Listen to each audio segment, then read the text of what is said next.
Good evening.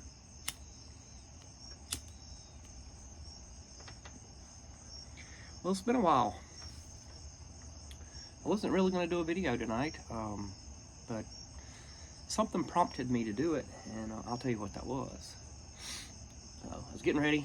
I had my pipe all packed, and some McClelland 2035, this little C scub guard, and had my pipe sitting there all packed, ready to go. Took my dog out for her nightly business, brought her back in. The phone rang. I pulled the phone out. I'm thinking, who in the heck's calling me this time of night? I looked and I said, Australia. I only know one person from Australia. It couldn't be.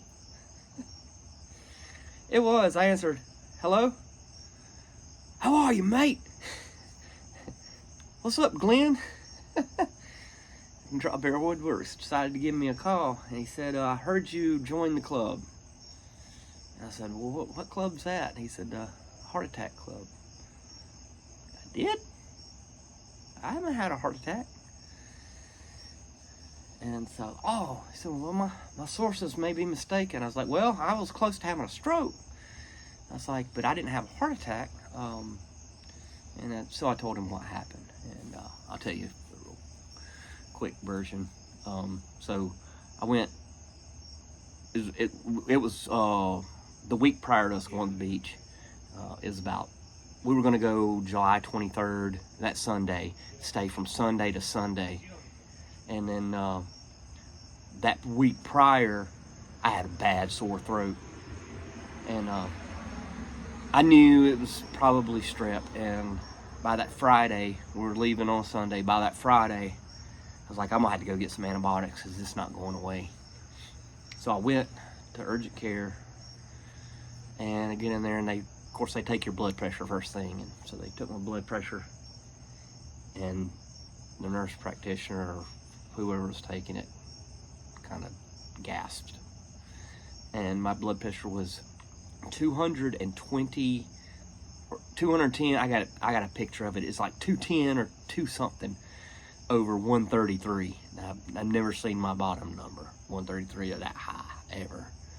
And so doctor came in immediately and told me they wanted me to lay down. They cut the lights off, and they gave me like 5-10 minutes. I was sitting there and walked back in, check it again, and it's just as high, if not higher. Of course, my anxiety's going out the roof. My heart's pounding. And a lot of it's probably the white coat syndrome, but I mean, they were like, you got to go to the emergency room.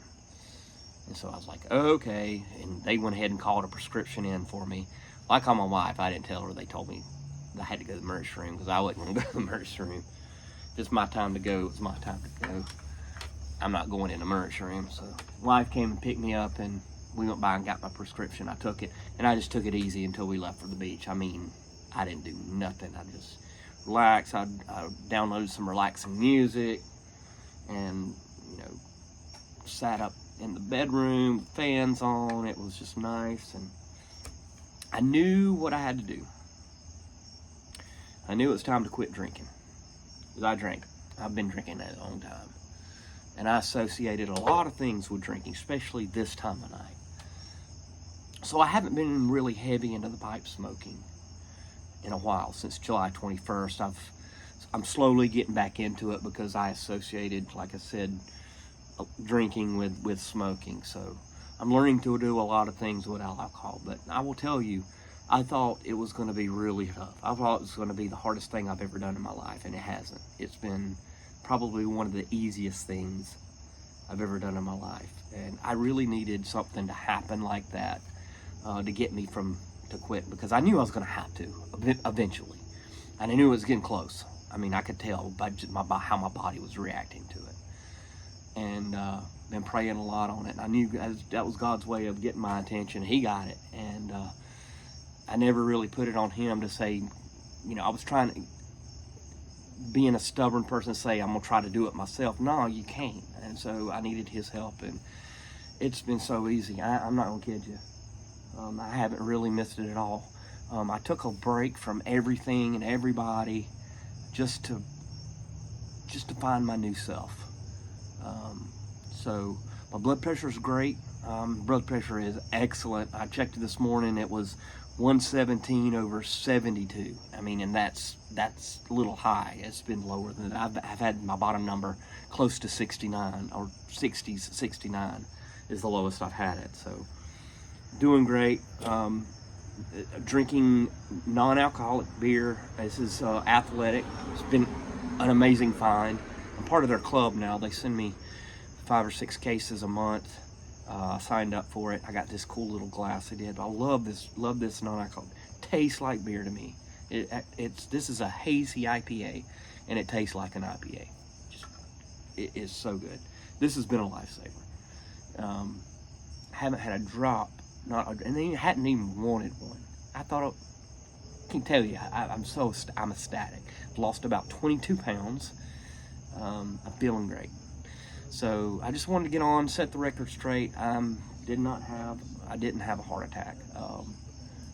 I was close. I had that, close to a stroke. But thank God I didn't. All good here. I'm slowly get back into it. Fall's here. This is amazing weather. That's another thing. It's just been so hot to smoke too. So anyway, I was humbled that Glenn, you called. Phil, I know you've been texting me a lot. I've been putting a lot of people off, and I love you, Phil. Love you all. I'm gonna call you, or we'll get together, whatever, Phil, I promise. Phil has been in the loop. He knew everything's going on with me. So is Hobbit and Piper. I've been talking to him, so he's aware. But I just hadn't put it out there yet, and I thought it was just fair to you guys. It's kind of funny. I don't know how rumors get started or anything like that, but it's funny to somebody call you up and think you had a heart attack. I don't know, until you're there. But record straight, no heart attack, all good, healthy as ever, loving life now. Love you all. Thank you, and God bless everybody.